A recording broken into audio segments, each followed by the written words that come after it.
Right, so here we are for the third podcast, and we've got in fact, I'm going to say special guest, but the first ever guest at All Star Prizes. The first ever. So the first two episodes, we're just getting to know us as a team. And then obviously we've got Becky Joyce from the Homeless Street Angels. Welcome. Welcome. Thank you. So obviously we've known about your story. Well, not in depth, that's why we've got you here today, but we've known about you and what you've been up to over the last couple of years. I know we've done some bits and pieces with you over the last couple of years. But we just wanted to get to know you as a person, your story right back from childhood, what you've been through, what inspired you to obviously start Homeless Street Angels. So yeah, well, the floor's yours. Right, so where to begin? So quite a few years ago, about 8 years ago, I decided to take the kids out at Christmas Eve with goodie bags to give out to the homeless guys to show them the true meaning of Christmas. We went round, and that's where I saw how upsetting and how bad it was on the streets, how many people were there, but it touched me how grateful they were for just something small, just for when we spoke to them, really. They were just grateful for a bit of kindness. And so then after that I went home, I rang my twin sister and I said, this is what we've done, we need to do more. So Shelley got on board, we both started putting appeals on Facebook, we started going shopping with our wages each week, buying things like deodorants, toiletries, stuff like that. And now we have a massive team. Every Thursday we go out and feed the homeless. We take out food, meals, hot drinks, cold drinks, toiletries, trainers, sleeping bags, rucksacks, anything you can think of that they need, we'll take out. And that's basically how that got started. We registered as a charity in 2019. We lost our sister in 2017. She passed away. She fell asleep and never woke up. And that's when we decided we needed to do more. We needed to save more lives because we just felt we couldn't save Abby, but there's so many more lives we could save, and that's what we threw ourselves into. And we haven't stopped since.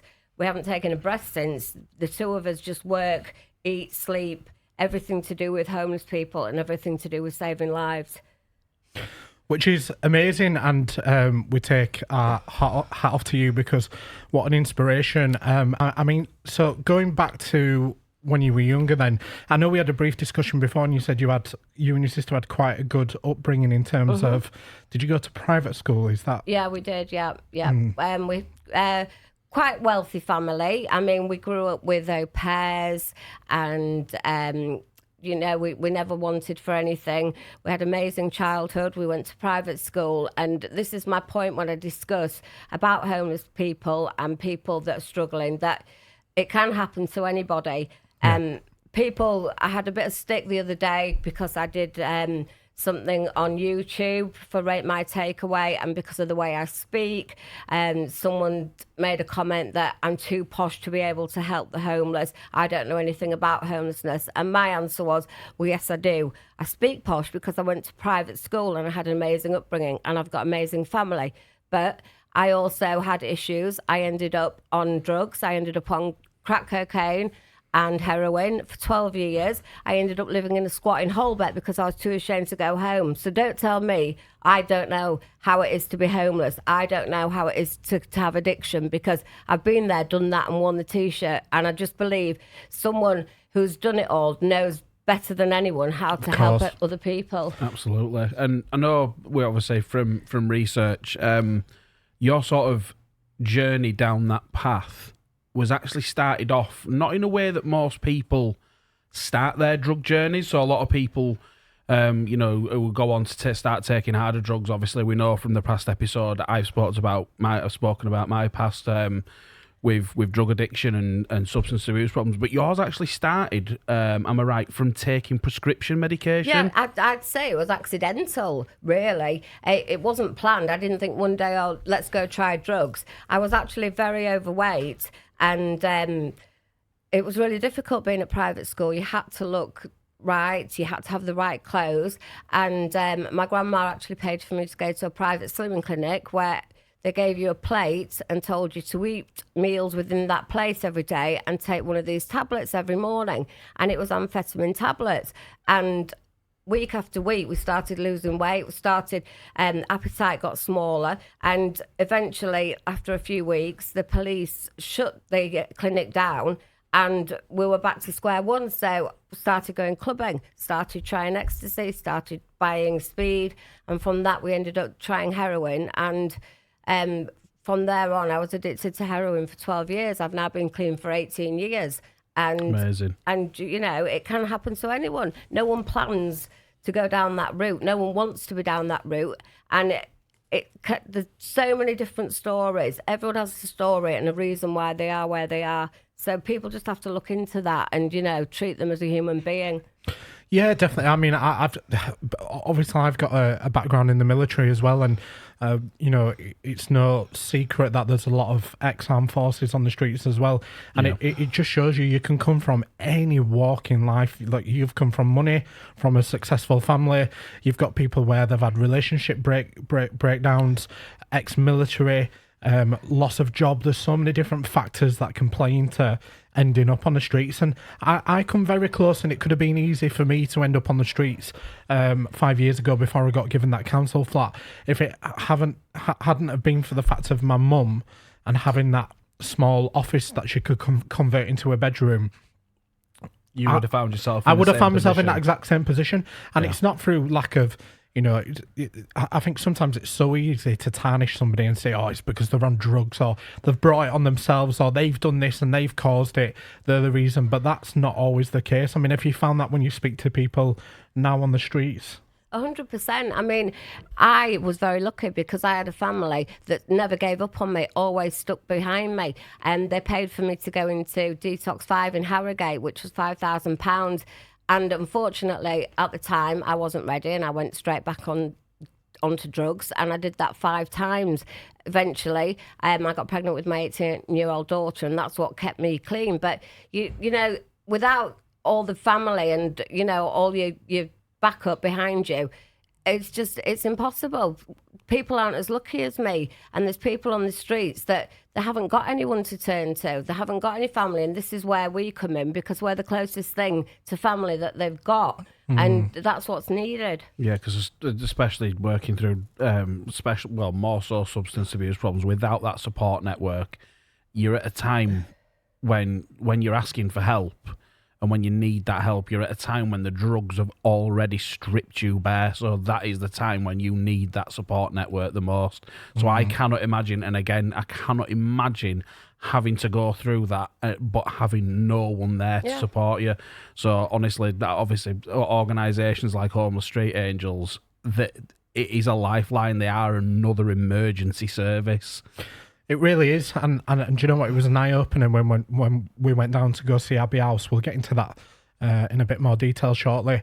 But the things and the services that you offer in there, I think the thing that always stuck with me is you took us into a room and you showed us the what was essentially going to be the clothing for people when they went for interviews.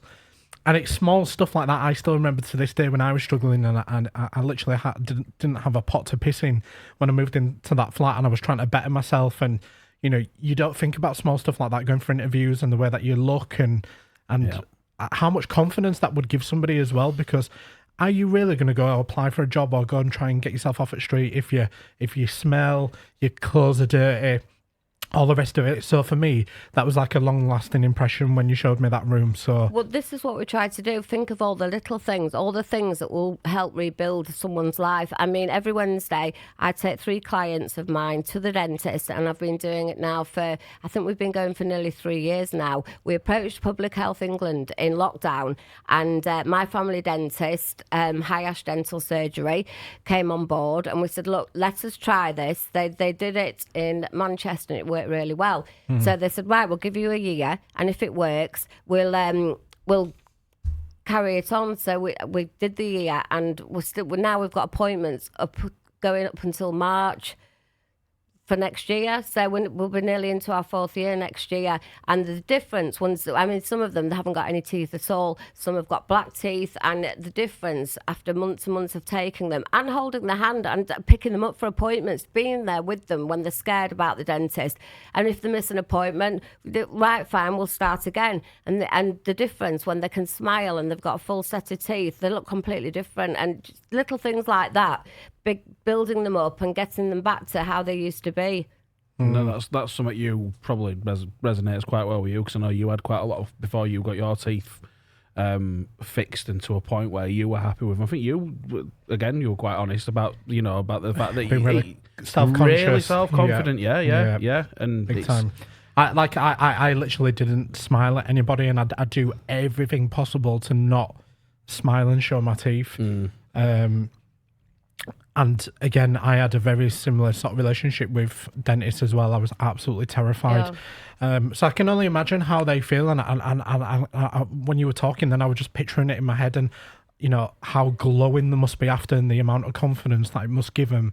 And that then in turn, when they start to go for job interviews and speaking with people, it's just going to give them that extra boost of confidence. So it's amazing, is that? Yeah. I mean, it's all good and well taking someone off the street, giving them a property, and putting them in somewhere. But what do they do once they're in it? Half of them don't have furniture even. They don't even have a light bulb. So that's the first thing we come with. We do the furniture. We go around and put appeals out. We go in the van and we make it into a home for them. The little things like pictures on the walls, cushions that match the bedding, all sorts like that. If you give them somewhere to be proud of, they'll keep it nice and they'll be proud of it and they'll want to better themselves. If you give them somewhere that looks like a drug den, they'll keep it as a drug den. And just things like that will keep them in stable life. And also the life skills we need to teach them, because half of them don't even know how to pay the bills, they don't know how to look after themselves, they don't know how to cook. So we'll be doing all that in Abbey House as well. I know you'd mentioned when we came to Abbey House not so long ago that you were hoping to have like a commercial kitchen upstairs, where not only could you guys cook from, but when you were bringing these people in, teaching them life skills, you could actually teach them how to cook as well. Is that something that's still on the cards? Well, we're very, very excited about this. We're going to start classes, and not just any classes, celebrity-led classes, which is amazing. We already have Krista Ackroyd. She's a very good journalist and broadcaster and presenter, and I met her years ago at the Yorkshire Choice Awards, and I did say to her, why don't you come out and see what we do on the streets? She came out, and that was, I think, nearly 5 years ago, and she's been out with us practically every Thursday ever since. Now, when we're on the streets, the guys, they absolutely adore her because she's a well-known face, and they say to her, well, why are you here? What are you doing here? So she says to them, I'm here because you're here. And that stuck with me. So these classes we're going to do, we've got art classes. Christine Talbot, another presenter, she's going to be running the art classes with a famous artist who's done paintings for the royal family, Richard Gower. We've got Sophie Malin Malin, who was the belly dancer on Britain's Got Talent. She's going to be doing exercise classes and dance classes. We've got Lee Otway, who was Bombhead in Hollyoaks. I don't know if anyone remembers him, but he's going to be doing the acting classes. We've also got Krista Ackroyd, who's going to be doing the creative writing groups. So we've got loads of different, and obviously the kitchen. We've got Matt Healy, who was Celebrity Master Chef. He came second in that, and he's also got a restaurant in Horsforth, the Ford, and he's just opening one now in Ilkley. So he's going to be teaching cooking classes to our guys.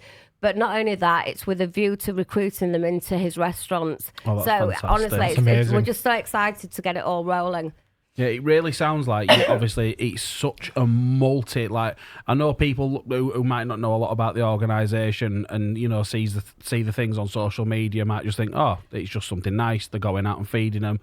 It's so multifaceted, like you're literally equipping, you're building these guys from the ground back up again and giving them every possible. Like, there's no stone left unturned with your clients, and that's a big thing as well. In it, you refer to the people that you're helping as clients. Yeah. And we also, when we've got a room in there which is going to be like a private session room for hopefully forward leads coming in who will deal with addictions. We've got housing options will come in. It's a one-to-one room, so they do not have all these different appointments all over Leeds and all over in different places, because once they miss one appointment, the prescription will get stopped, the methadone gets stopped, and they have to start all over again. And it's a real struggle because they've got really chaotic lifestyles and it's hard for them to get to all these appointments. So hopefully we can use Abbey House for that. We've also got a chiropodist giving hours. We've got a recruitment agency giving hours.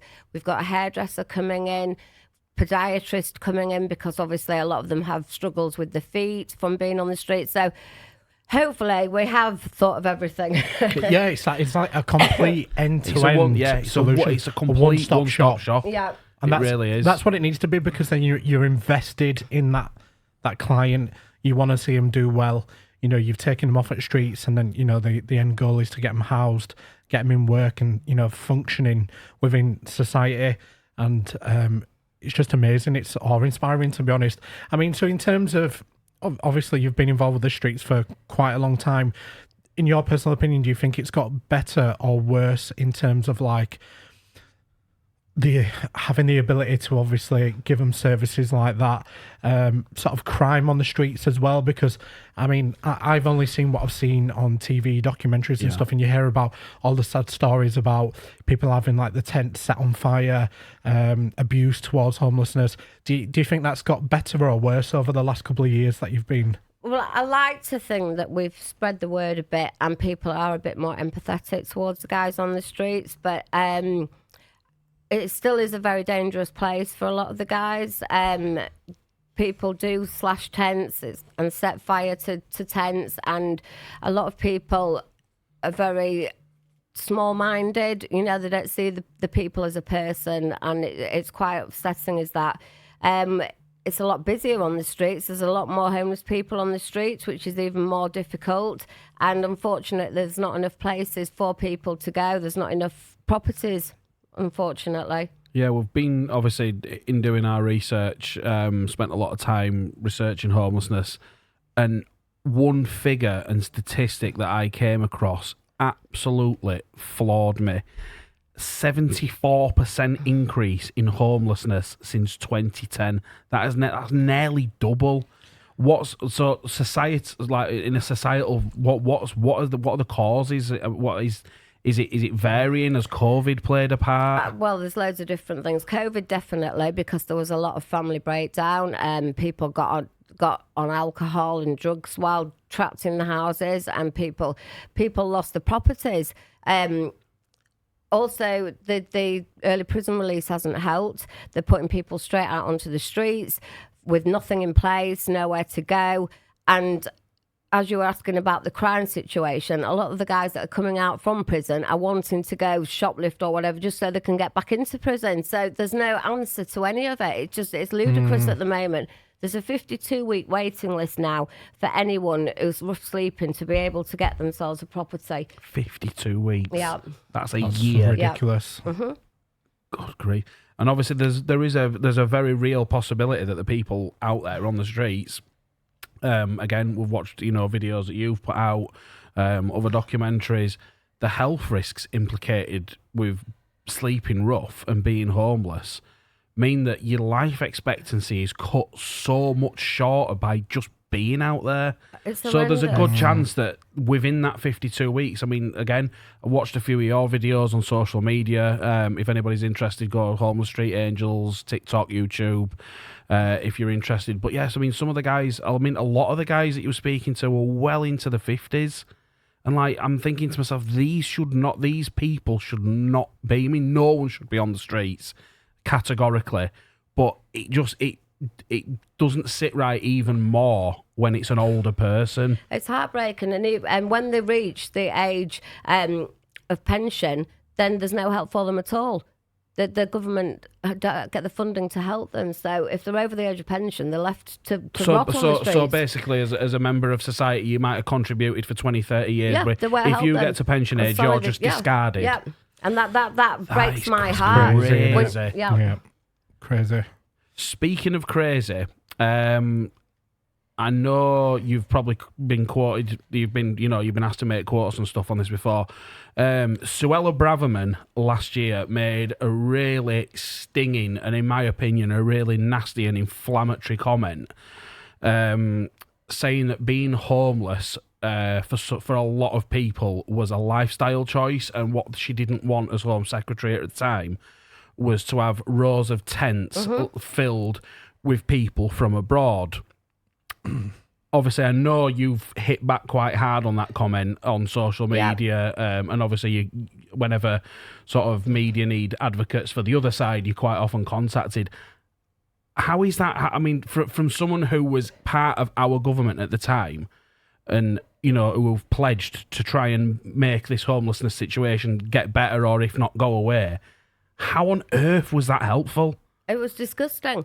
When we first began years ago, our motto was to not take tents out. Our motto was they don't need a tent because we'll work with them to get them off the streets and into a property.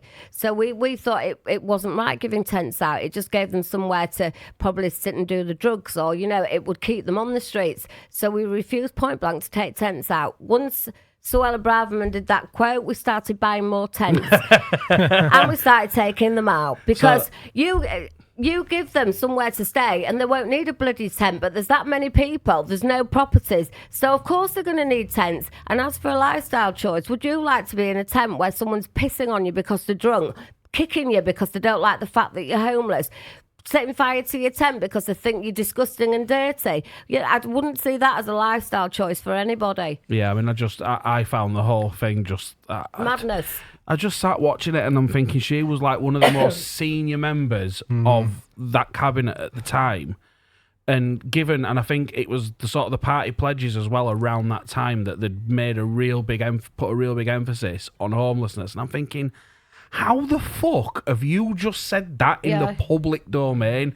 It absolutely blew my mind. It's because they're so out of touch with what's actually happening on the street. Well, you can Google it on YouTube. We actually made a documentary after that called A Lifestyle Choice, where we actually filmed people, genuine street homeless, that gave permission. And there's even a 70-year-old man on there that couldn't walk because of his back, and he just kept getting turned away from housing options because he wasn't priority. So you tell me you wouldn't give that poor man a tent? Yeah, absolutely crazy. It's crazy. But, I mean, wild. To play devil's advocate, Becky, have you ever, and again, it's playing devil's advocate, have you ever come across people who it is a lifestyle choice for, who have said, actually, no, I am happy out here? 100%. Really? Yeah. People, because they're not used to the care that's given to get them off the streets. You know what I mean? It's just because they're so detached from reality. And they're not used to someone caring about them. When they get taken off the streets, they're ticked off a box as a number, and they're not a number, they're a person. We've got one poor guy that lives in a flat, it's a high-rise flat, and when you go around to his flat, you have to climb over all the junk and all the crap that's on the floor because he's not used to living like a normal person. And as you climb over it, you get onto the balcony and there's his tent. He sleeps on his balcony in a tent because that's what he's used to.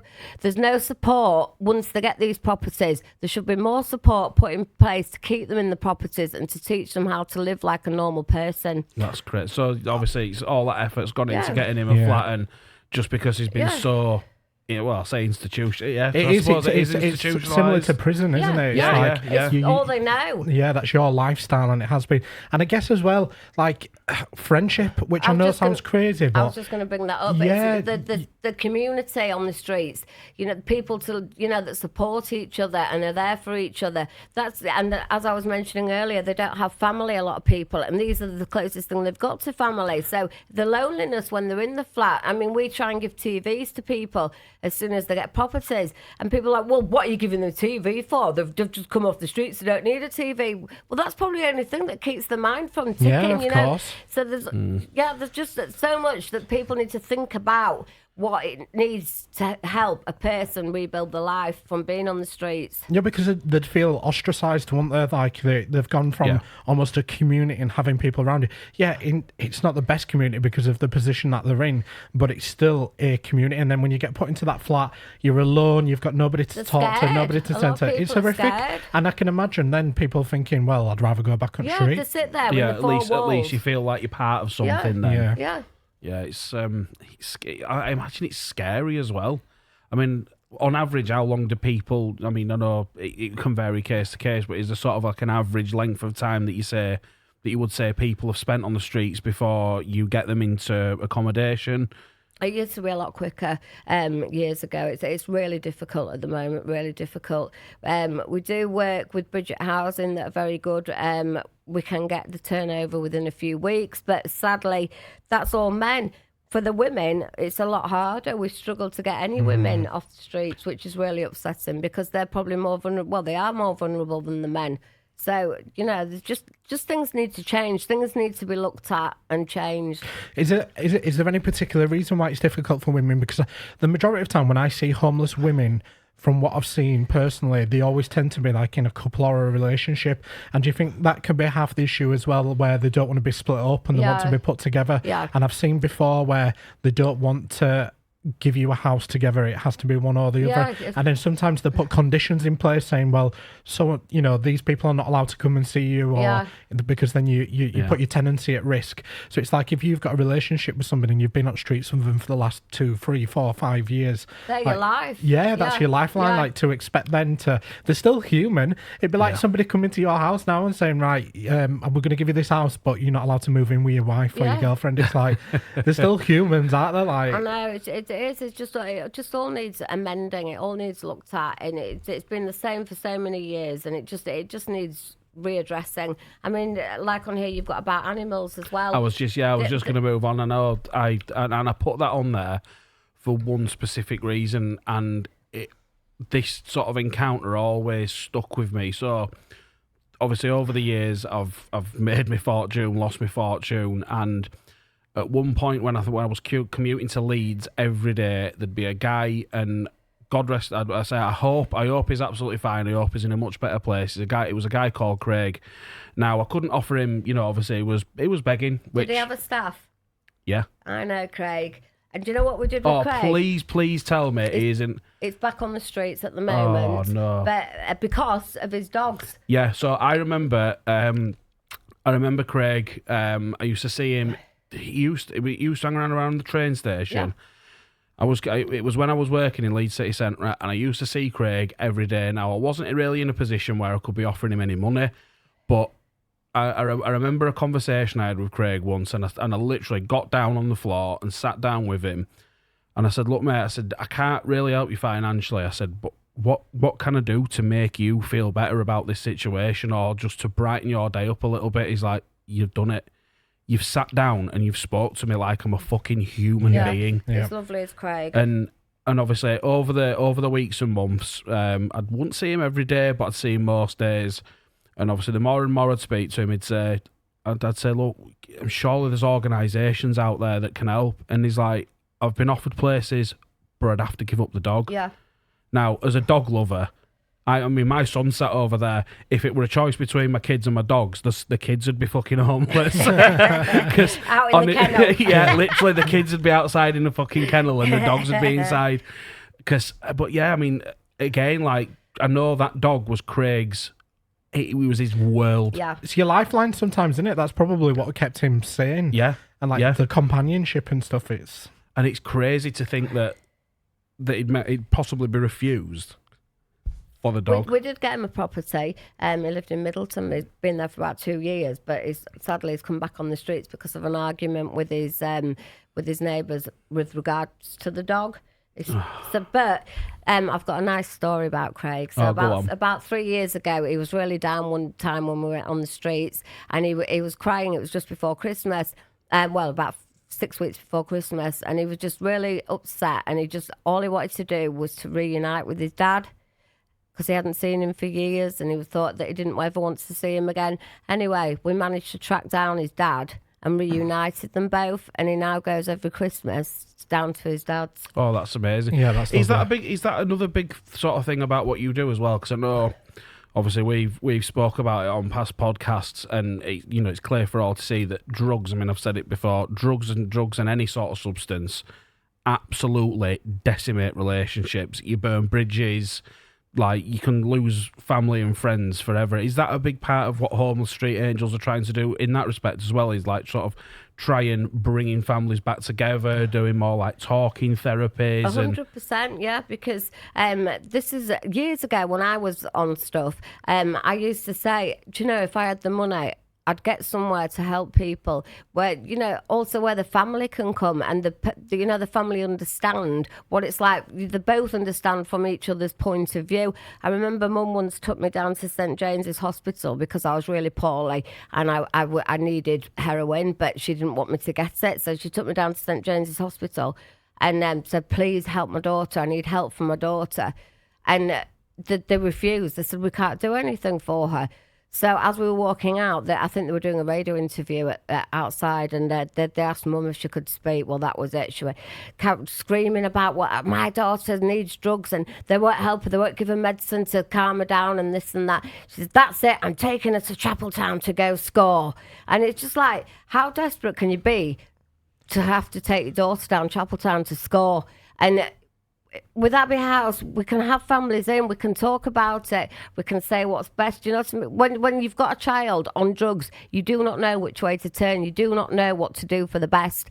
And it's not just for the clients, for the users, for the people who with addictions. It's for the family as well. Yeah, It must be really difficult, like, because I'm a parent of 2 kids as well, and sorry, I can't imagine what it's like, because as a parent, you feel like you do everything possibly within your powers to look after your children, no matter what they put you through, what they do. And it must be very difficult for these parents that have had to like draw a line in the sand and say, right, yeah, enough's enough. Yeah. Because somebody must have turned their back on that particular person at some point in their life for them to end up on the streets. Yeah. I just think it's like, it's very difficult to put myself in that position sometimes, because I love my children like nothing else. But then I also think you must be pushed to that extent of a limit. Yeah. To be able to say enough's enough. Yeah. Yeah, and it's crazy as well, because, I imagine, Becky, correct me if I'm wrong, but I imagine when your mum first found out about your drug problem, growing up in that world, and I imagine obviously being from a wealthy family, probably your mum would have had absolutely no idea what to do, because you're just not exposed. That your mum won't have ever been exposed to that kind of stuff. Even when I started doing it, I didn't know what it did to you. I'd never even heard of it. It's just not something that I knew about. So, and before I know it, I was addicted, and it's just. You don't know how to help someone like that. You don't know where to go. You don't know, it's just, but with all these people coming together, hopefully we can make a difference, and, we can be the change for people. 100%. So, like, going back to that in your past, what would you put that down to, like, the escalation? Would you say it's through certain individuals or people that you were hanging around with, I think or you start mixing like with your people. social circle? A lot when I was at a low point. Most of my friends who I hung around with were on it and did it. So you have to learn to break free from them as well if you want to live a normal life.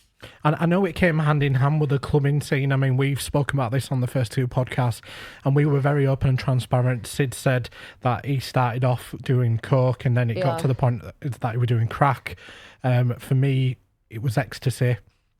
Started when I was about probably 15, 16, and I started going out, and it came hand in hand with that underground clubbing scene, and I can see, like, for me personally, it never got to that point where it escalated into an addiction, but I wasn't massive on like coke or anything like that, and I think ecstasy was like a completely different thing.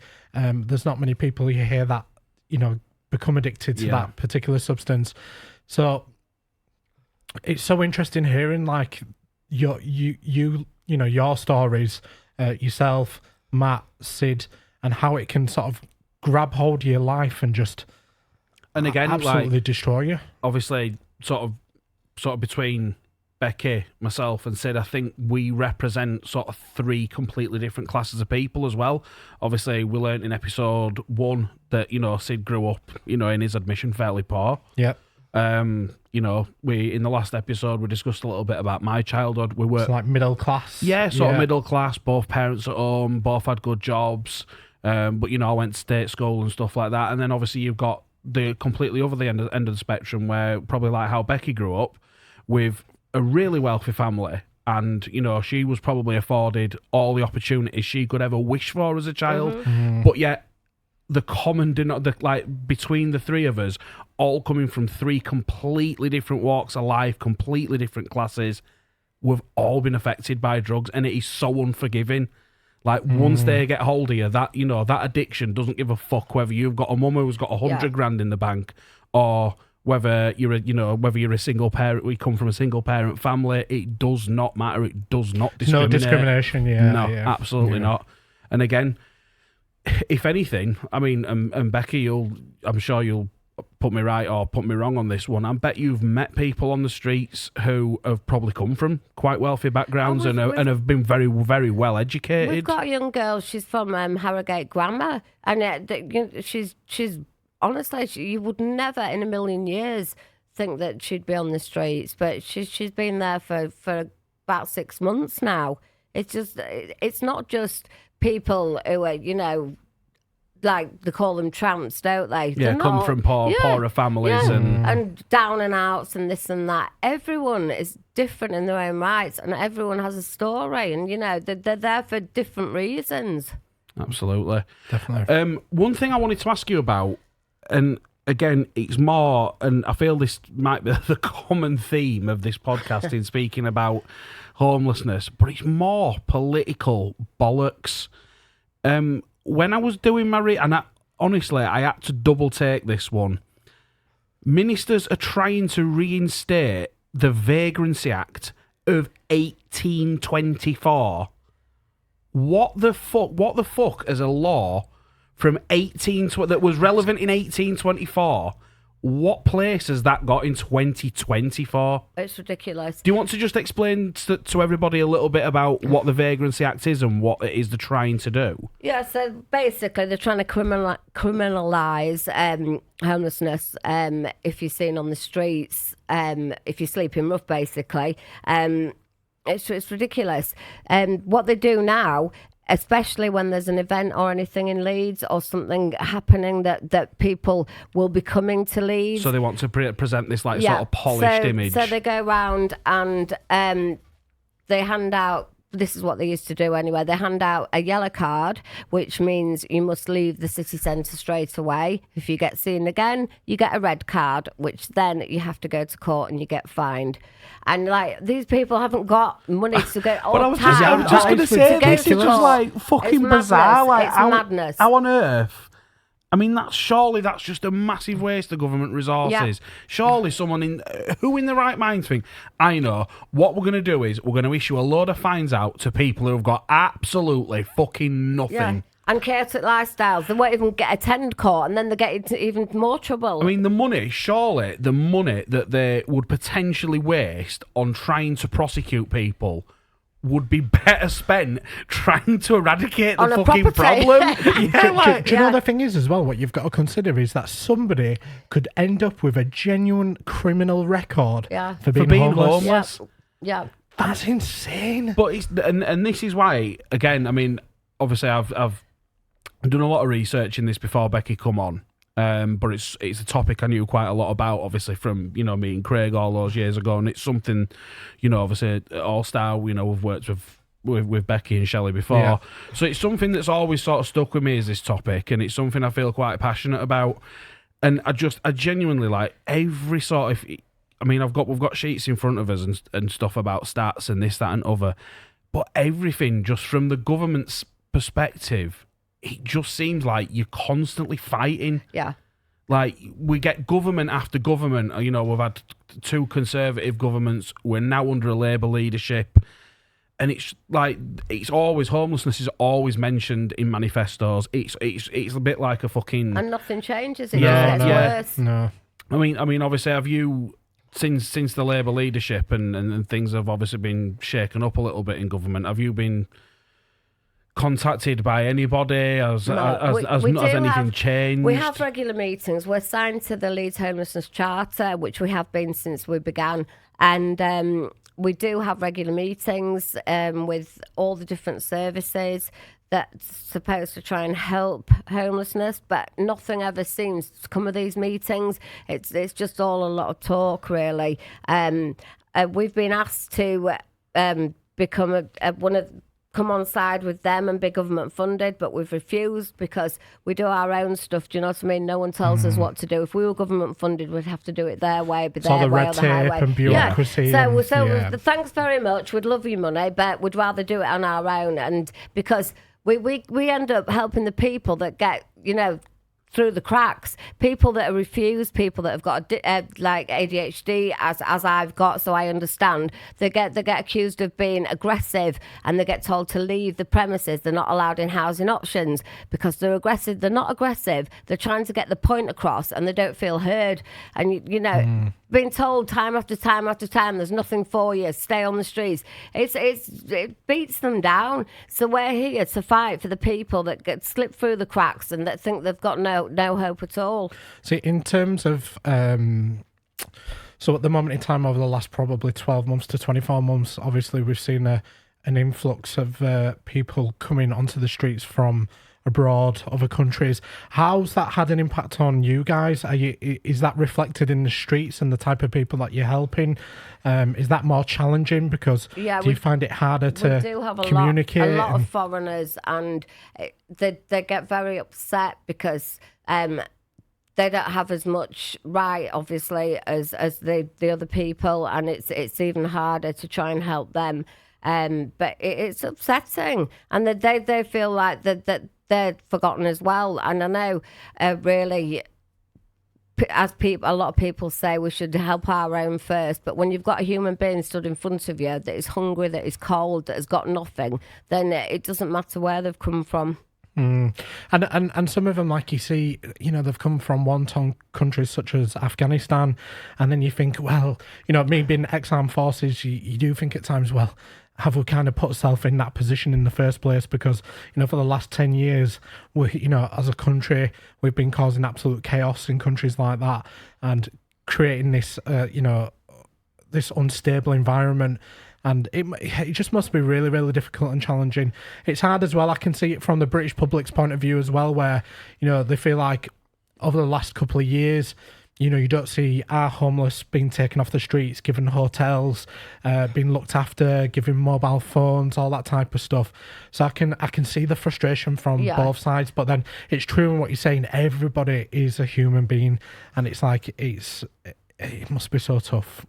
It is really hard, and I do get where people do come from, because for some reason it is a lot easier for people who do come from different countries to get rehoused, and they do get a lot more priority at the moment. Why it is, I don't know, but it just the whole pack of it is just upsetting, and it's just the system's broke. It's madness. Yeah. There's just things need to change.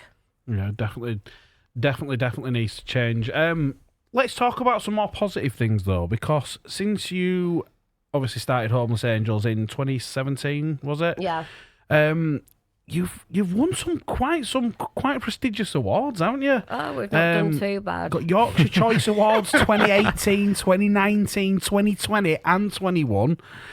Simply Ladies and Coronation Community Award 2023.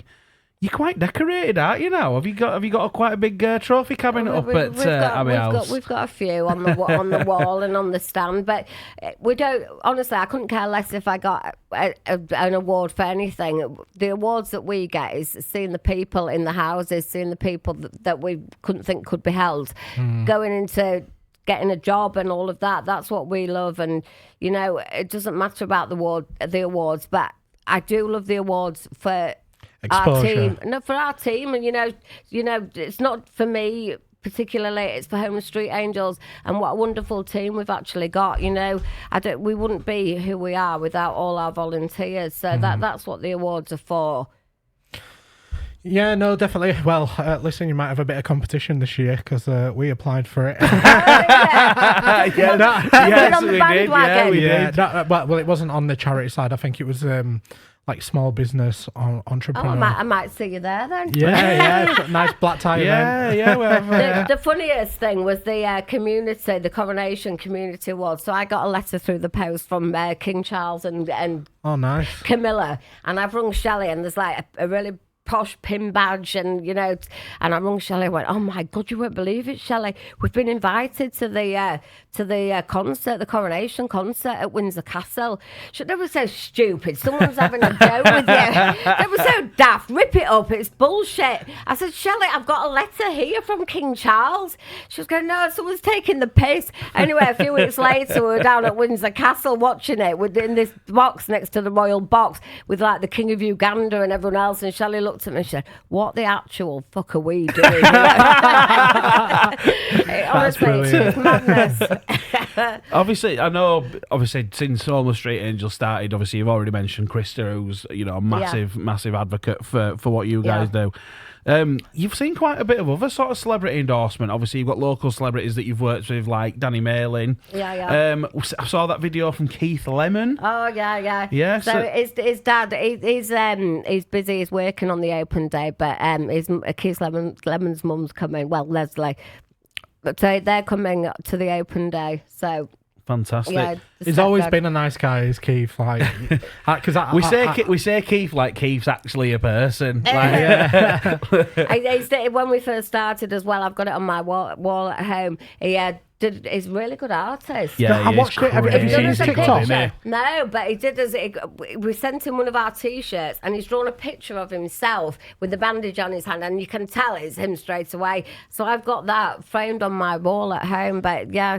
Amazing. He is absolutely amazing. So I seen a TikTok recently from him, and it was for Halloween, and he'd created, do you know Beetlejuice? Yes. Do you know the guys that have got the shrunken heads and they're in the suits? I Yeah. can't remember what they're called. Oh, I know what you mean, yeah. Yeah, and he created one of them from scratch, and it looked absolutely amazing.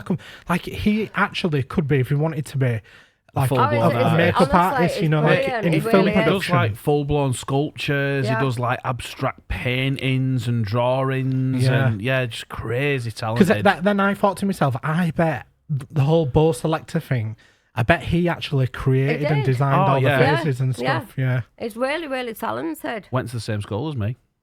Is he from Morley originally? I don't know where exactly he's from, but I know he went to whether it was for come on, put your teeth in 2.0. And I said Leslie and it's Lee. I do apologise. I don't know whether it was for his entire sort of school life or just part of it, but yeah, I know he went to Farnley Park, or it might have been Cow Close at the time, high school for a little bit. It wasn't there at the same time as me, despite the fact that he clearly looks younger than me, even though he's probably got about 10 years on me. Yeah. But I know he went up there. I'm sure he went to school in Farnley. So Danny Malin, talk to us about him then. So you told us that you've linked up with him recently. Is there something to do with a Christmas single? Or? Yeah, so last year, we've been friends for quite a while. I'm really good friends with his wife as well. So last year we both had our Christmas singles in the chart. So it was a bit of a joke. Who's going to beat who, all of that. This year, we're too busy to even think about a Christmas single. So Danny came to me and said, right, I'll tell you what, this year, why don't I do my Christmas single for Rate My Takeaway for Homeless Street Angels. So last year we raised £15,000, which pushed us to buy Abbey House. So this year we've put every penny we have into it. So this year we're hoping to get higher than that and put the funds towards the ongoing costs of Abbey House. But we're filming it. It's coming out with us on Outreach on Thursday night, so we'll be filming some of that for the Christmas single, and we'll be filming a lot of it on Friday. We've got Matt Healy, he's coming to do the cooking with Danny Malin. They're going to be preparing a big Christmas dinner, and then we're going to be serving it. We've got some of our clients and service users coming for a Christmas dinner, and we've got some of the volunteers and some of our family coming for the video as well. So it'd be really good, like a big Christmas special. It'd be lovely. Yeah, it sounds great. We'll look forward to it. I mean, we'll share that on across all our social media channels and get it emailed out and try and get as much exposure onto that video I think as it's possible. released on December the 6th. It's called, I think, the greatest roast of the year, but it's really catchy. Yeah, because it's something about, he sings about is it his grandma's roast potatoes or something that he sings about? Obviously, you mentioned Abbey House there, and you mentioned it in the beginning. So obviously, as we know, Abbey House is named after your sister who sadly passed away. Mm-hmm. Was sort of Abbey House always the end goal? Because listen, for anybody who's not seen it, it is a very, very impressive building. It's gonna do so much good in the community. But was Abbey House always sort of your end goal, or has the end goal changed now? Because I mean, obviously, you started from, you know, like you said, you know, going out spending your own wages on, you know, it might be 20, 30 quid here in B&M, to obviously to the level you're at now, where you've purchased, you know, where Homeless Street Angels have purchased this building. You know, you're changing more and more lives. Where do you go from here? So, Abbey House has always been the dream since we began. Well, since Abbey passed away, because we wanted something to leave as a legacy in her memory. But I've always wanted to have a building like this ever since I was in addiction myself. I used to write a lot of poems when I was in addiction, and it really helped me. And then I started a creative writing group after I'd got off everything at Mabgate Mills, where people came for addiction. And I had the biggest class there, and it really took off. So I've always wanted to do something like this. This bloody phone, sorry, it's my children. I wondered what it was. I kept checking myself. It's the children. They don't leave me for 1 minute. They'll starve and wait till I get home before they feed themselves. Sorry, it's me. I left my love eggs in again. I've always wanted to get somewhere like this, but there's always room for improvement. Shelley goes, man, we're not doing anything else, but I'm the one with the ADHD that thinks of all these ideas. And what I would love to do, Shelley will run it down for the moment, but I can always persuade her. Eventually, I'd love to get a lot of little Abbey houses, like the bed sits that we have for guys, but bed sits for women, and call those Abbey House. So that's next in my crazy mind of what to do. Do you know next. what? You and Shelley sound so much like Matt and Sid. Like, you're the one, so complete opposite. You're the female Matt, so he's the one who has all the crazy ideas and wants to do everything at 1,000,000 miles an hour. And then Sid is Shelley, who's the more measured one, and says, actually, let's just take things one step at a time. Let's just tone it the fuck down. I come out with all these ridiculous ideas. I'll message her at 3 o'clock in the morning and say, right, we're doing a Christmas single. This sounds like our group chat. Becky, come on. But because of my crazy mind, I won't stop till it happens, and that's the beauty of it. But so Shelley's the organised one. I can't even concentrate on reading a bloody email. I have to say to Shelley, look, just read it to me, because I can read it, but it won't register in my mind. It'll go straight out of my mind. So she does all the paperwork, all the accounts, all the logging in for the charity commission. We have to log everything, and even if it's a tin of beans with a monetary value. So I couldn't even think about doing that. So Shelley does all that. I do all the crazy shit where let's jump out of the plane, or let's go swim with sharks. But 9 times out of 10 I pull it off, because I won't stop till I've done it. So it's that obsessive mindset, and I think that is one of the things with ADHD, and I think that's what's probably seen you so successful in what you've done. Also for me, for All-Star Prizes, something that started off in the garage and then in my bedroom. But it's because we obsess over the smallest thing, and we will work and work and work until we see it come to fruition. It's like this podcast, as an example. 2 months ago, I said to the whole team, we're going to do a podcast, and they were like, why? We've got enough shit to do as it is. We're so busy. I must admit, I didn't push back on that one, because I loved the idea from the start. I'll tell you why it is, Becky. He loves the sound of his own voice. This kid, I'm telling you. Look at me! Attention! but it is, and then we're off the back of that. I said, once this project's done, obviously we're moving to a new building shortly, and then we wanted to start our own charity, but it was completely different to anything that's out there, because 100% of our profit, a percentage of our profit, 100% let me get this right. So Come I've got on, to be very put your teeth careful. back I say in. this, right? Yeah. So a percentage of Don't our hold profit. him to anything he says here because he ain't got a fucking clue what he's talking about. So a percentage of our profit would go into this charity, but 100% of that's put into it would then go onto the cause, because we're in a very fortunate position. We know that most charities have got operating costs and stuff to keep the doors open, whereas we've got quite a successful business underpinning it. So we don't need to do that. But what we said is it needs to be grassroots level. And what I mean by that is the plan is we're going to have a bit of a community, which might include like yourself, some All-Star Prizes staff, a few of the players. And what we'll do is we'll have this pot every single month and we'll get together and we'll say, right, what good community projects have people wrote in with, or can we help? So you might turn around and say 1 month, oh, well, Matt, we could really do with 100 sleeping bags. And it just gives us that, that opportunity to be able to help people. But why we say grassroots is for the simple fact that we don't want it stuck in like red tape and bureaucracy or anything. Yeah. Like we did it before. We donated, I think it was £10,000. This is when I did this thing for the NHS called I'm Proud. And we raised all this money and we donated it. And for months I chased it. I said, can you just give us a bit of an overview of where it's gone, what it's been used for, so we could share it with everyone.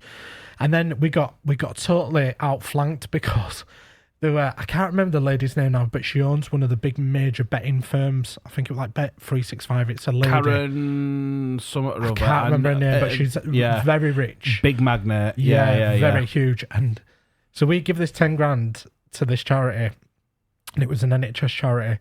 3 days later, she gave like 2.5 million, and it was just like completely lost. Like it fucking hell, one of them who you've been to send it our way, don't like this is it was just I was sour. I was like, oh, it's just a tax write-off. Like yeah, if she's been to Tenerife, if you've been to Tenerife, she has to go to fucking 11 Reef. Yeah, Jesus Christ. so it's one of those. So yeah, it's going to be really, really nice, and we're going to have the ability as well. So we'll get together once a month as a community, and we'll allow people to write in and say, I've got a grassroots football team. We get kids off at street or boxing gym. We give money before. What was the building that they built in Seacroft to do with the BBC? Robberose, MND. No. I don't think you were. So yeah, we're way before your time, but it was the ladies' building. They used to be based down in Hare Hills. And it was to do with getting women off the streets and getting them... Like Women's Refuge? Yes. Joanna Project. No. I can't remember. But anyway, so it was not Children in Need. Or DIY SOS. DIY, yes. And it was a part of that, and they've built this brand new building up in Seacroft. It's killing me that I can't think of it. Because me and Sid went up and we helped out and we bought a load of furniture and stuff. Yeah, it was beautiful. But just stuff like that, projects where as soon as that you've donated to that or you've given to it, it's going to have a massive I've got impact. one for you anyway when we finish this. For us to help? Yeah. Go on then. Yeah. So, Susan Gums is one of our trustees and one of our volunteers. She's been with us since we started. She's actually run Marigold Cleaning. They've got an office here. Right, okay. Yes. Yeah. So, her son goes to a football club, and I think it's on Scott Hall Road. I'm not sure of the name, but they're trying to fundraise to get these kids. They're all kids that have got, had a rough life, rough background. Scott FC. Yeah, and they're trying to get them to Barcelona. All right. Now, Susan has been doing all sorts. She's done GoFundMes. She's done tombolas. She sits outside the football matches and gives tea, coffee, and sweets to try and raise money. And they're trying everything for these kids to get to go to Barcelona to do this football match. Do you know why I know it's Scott FC? Or I think I'm 99% sure, because when I put that post out to say, is there anybody that's got an interesting story to tell? About 5 people tagged Scott FC, and I thought there must be a reason behind that. So Susan, not only is she trying to do all that with the kids, she works a bloody arse off, honestly, and she's amazing. But she's also started a CIC called Unlocked Possibilities. Now, it works in concept on side with us.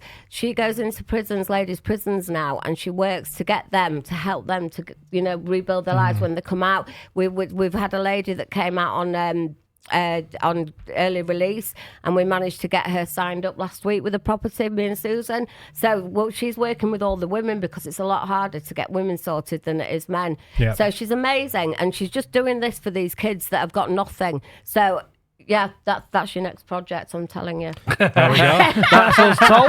That's us told. So yeah, I mean, we're going to be working with you leading up to Christmas anyway, because we made a decision today. So we've got 2 little bits that we're doing to give back to the community. So we've been in contact with Odeon today. In fact, they've sent me a quick email, and what we're looking to do, because we know during Christmas period, it's not only difficult just for families that are struggling, but Christmas time in terms of finances, it's really difficult when kids are off school to try and keep them entertained. These days, like I mentioned, the cinema, you go to the cinema and it's like 16 quid for kids, 20 quid for adults. It's ridiculous. I mean, do you remember that conversation we had just before the summer holidays, or was it the first week of the summer holidays? And I'd come in and I would mentioned it on a live draw, and I said I can now fully understand how parents with even just 1 or 2 children would struggle. Because I think, what did I take? We went and did a panic room, and I think there was 5 of us and it did this panic room. And by the time we'd done panic room and just nothing fancy, something else to eat afterwards, it for like nearly 300 quid for 5 of us, and we were out the house for like 2 hours. And you just think to yourself, like, I'm in a fortunate position where I can afford to pay that. Like, I know how fortunate I am that I've got the money to be able to do that. Like, for families with like, even one child, if it's with a single parent, or some of these families with 2 parents that are both working and still struggling. Well, we've got 750 families now on our food bank register, and they're not all homeless. They're not. Yeah, it's families with 2 parents and kids that can't afford to eat. That's one thing I wanted to ask you about, because obviously Homeless Street Angels started out with obviously the sole purpose of trying to obviously help the homelessness situation, but you seem to have sort of inadvertently, whether you liked it or not, you've just sort of evolved into this sort of very multifaceted. Because I know you showed us around the food bank that you were setting up at Abbey House, and obviously that's not for the homeless. So is it just? I mean, are you just sort of hoping to branch out and try help as many vulnerable people as possible? We're just following what happens. Where the need is. Yeah, we never even planned to be a charity. If someone said, "Oh, do you want to set up a charity?" I would say, "Are you absolutely mental?" But it's just what's happened. We've just gone with it. So in lockdown. Obviously we started a food bank because there were so many people in need of food parcels, and we didn't stop. We were out every day delivering food parcels, and people have just messaged different people, and we've now got 700 families.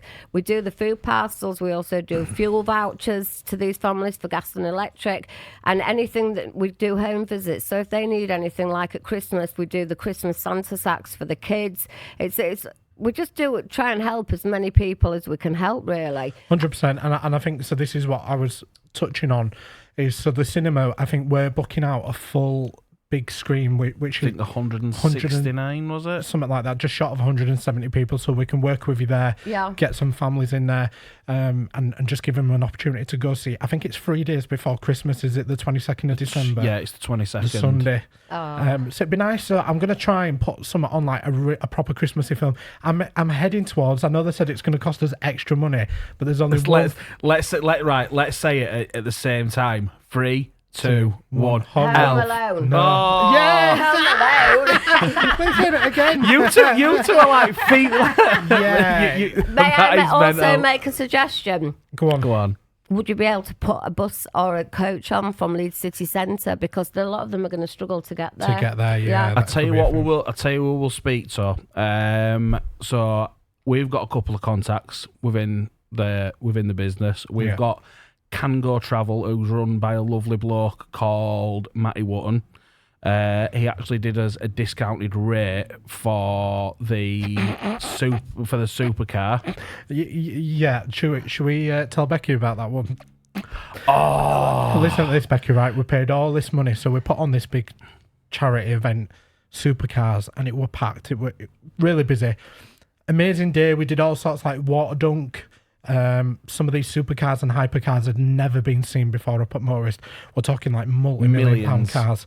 So we said, to make it inclusive as possible, we're going to put a coach on from Leeds City Centre, double-decker bus, to go pick people up and bring them to it. We heavily subsidised it, and I mean heavily subsidised it. Was it like £2 to get it there? Yeah, it was something like £2 each. And do you know how many people was on it when it turned up? Go on. 1. 2. We'd sold tickets online, and I made it really, really easy for everybody. I'd said, right, I'll put it up as like an event online. You can go through this all like proper event organised thing, and you can go through and buy tickets.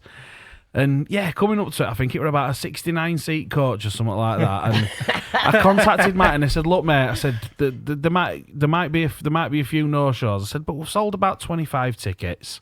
So like for me, that was the main thing. We've at least got a few. Thought we'd at least got a few families up there. No, it was like a ghost. Yeah, absolutely. He literally rang me and he's like, he was supposed to leave at like 9 o'clock, and he's like, "Hiya, Matty." I'm like, "Hey, mate." He says, I'm just letting you know, I might be a little bit late." I'm like, "All right, everything all right?" He's like, "Yeah, well, I know you sent me that manifest through of how many people were supposed to be on it, and I think it was supposed to be something like 26, but only 2 have turned up so far." And I'm like, "Well, just in case anybody's late, please just wait 10 more minutes."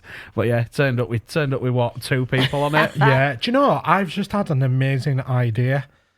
Why don't we, on the next one, because we're doing this every single year, we call it the All-Star Family, what is it? The All-Star Prizes Family Fun Day. Yes. And we did it, and it was an absolutely amazing turnout. And I think what did we raise? Were it about £4,000? It was just over £4,000. Which for our very first event, I think was amazing. Was pretty good. But we did it with, who was it? Martin House. Martin House. But if you want, on the next one, we could do it in partnership with you guys, Homeless Street Angels. If we want. Well, of course we want. But the question is, Becky, are you going in the dunk tank? So, yeah, the dunk tank. You can pimp me out if you raise £4,000. I'm not bothered. Yes, that's what we like to hear. Absolutely. We'll pimp Shelley out. Well, Sid said it was very, very, very cold. Yeah, I tried to get out of it about 6 times. I made every excuse up under the sun to get out, and it was fucking horrific. Listen, I offered, right? I said, I will go in the dunk tank, and Sid's exact words were, "If your shitbag explodes, there's going to be turds floating around that." So he says, "You're staying outside." I'm like, right, okay, that's my excuse. It was that cold, Becky, when you hit the water, your body went into shock. It was just absolutely horrific. But I got the short end of the stick because I had to get in at like 3 o'clock in the afternoon. So that water had been sat there since 6 in the morning. And we'd arranged it. We'd arranged it in September. Yeah. When it was getting cold. Oh my God. It was getting cold in September, but I think the next one, what date? I can't remember the exact date. I've booked June for or the next July one. next year. But it's in July sometime, so it's in the school holidays. So again, the reasoning behind that was, when we, after that event, we had the discussion, didn't we, and said, look, we wanted to make it even more inclusive than last time, and we thought, what a great way during the summer holidays of giving parents something free for the kids to do. Yeah. I mean, yes, we were there to raise money, and if you'd have had a spare few quid, you could have dropped it in the buckets, you could have paid to Dunk, Matt or Sid, but ultimately what we did say was, the cars are all there, you don't have to pay to get in. If you want to bring a picnic, you can bring a picnic, make some sandwiches. There were plenty of places to sit and eat. You could have had a fantastic day and not spent a penny. Obviously, we raised plenty of money. Obviously, we had the draws on the website that were running alongside, which raised funds. But yeah, we're hoping that the next one's going to be even bigger and even better. Bigger and better. I think we spoke about doing a motocross freestyle show. Yeah. Up there, which is going to be absolutely amazing to bring that for the kids and stuff, and just to see their little faces. And hopefully a fun fair that fucking turns up this time. Oh yeah, I'll call you out, you bastard. Fucking twat. But yeah, so I think really. So do you want to, before we leave it there? I mean, if you want to just give a bit of an overview of what you see happening with Abbey House over the next 12 months, what? I'm just so excited to get it up and running. So the open day is on the 29th of November. The classes start in January. We're going to be doing those every Friday. I can't wait to see the difference that we're going to make, and the statistics that the government are going to see that we are actually coming forward with. We've also written to Prince William. We've sent him a letter a couple of weeks ago, so we're hoping to hear back from him because he's quite a big advocate for helping homeless people. So, but I don't know. Just watch this space. You know, to me, everything we're doing just seems to come along. We don't plan it, and it just, you know, it's getting bigger and bigger. Karma. Winging it since people. 2017. Yeah. Hey, that's what angels do. And for all the people that are watching now, whether it's on Facebook, YouTube, all the All-Star family, how can they support you guys to keep you guys going? Obviously, we know that you take donations, etc. So, Yeah, how can they help? So if you have a look on our website, homelessstreetangels.co.uk, we've got loads of different fundraising ideas. Email us with donations of clothes, blankets, anything like that, trainers. We've also got a Guardian Angel scheme where you can sign up even if it's £2 a month, and we'll send you out a Guardian Angel certificate and a little gold pin badge with our wings on. So there's all sorts of different things, but just you can follow us. We're on LinkedIn, we're on TikTok, we're on Insta, we're on Facebook. So just have a look and see what you think. Perfect. So, And Becky, yeah. I'd tell you what, I'd just like to end with something that I saw on your social media that I thought really resonated with me and were really beautiful. You shared a quote that said, sometimes the people with the worst pasts end up creating the best futures, and I absolutely love that. 100%. I mean, when we first started this, we got a lot of publicity. We got a lot of notice, and my mum was really worried at first. She went, what if people find out that you were on drugs? Well, that's my story. I don't give a fuck who knows I was on drugs. I wouldn't be here doing what I'm doing, fighting for people that can't fight for themselves, if it wasn't for my past and having lived and had that experience. Absolutely, yeah. And I think it shows in your passion. Yeah. It really does. So yeah, I think that's the perfect way to sign it off. So yeah, thank you very much to everybody that's tuned in and watched this. Please give it a share. Please subscribe. Let's get the message out there of the Homeless Street Angels. You know, they've been at this for years now, and they deserve our unwavering support. So thank you very much. As I said, please subscribe, get it shared out there, and we'll see you on the next one. Thank you very much. Ciao, ciao. Thank you.